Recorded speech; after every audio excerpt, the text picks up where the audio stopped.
Whiteboard.chat has a feature that can help make teaching subtraction with regrouping easier for students to visualize. With the breakdown tool, students can regroup by simply hovering over the place value block that needs to be broken down, and with one click, make a trade. This breakdown tool even allows you to break down money into equivalent values. So whether you're teaching virtually, face-to-face, or simultaneously, you can definitely put this tool to use.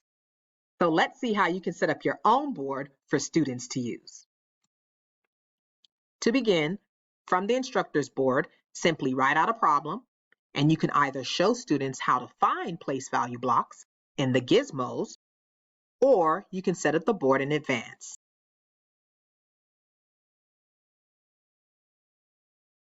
Once set up, ensure that each place value block is enabled for students to move.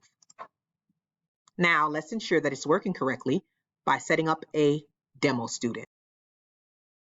Enter a demo student name. Okay, here's what it would look like for a student. And one thing that you want to instruct students to do is that when they do need to regroup, students may need to slightly move the place value block that they would like to have regrouped. Then select Breakdown tool, hover over it, and there we have it.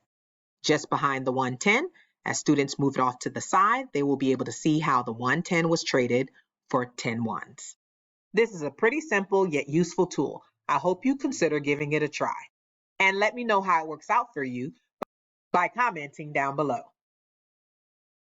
Not to forget, you're invited to learn more about this amazing whiteboard as I present Whiteboard.chat version 2.0 tips and tricks on November 3rd at the 2021 Georgia Educational Technology Conference. Hope to see you there.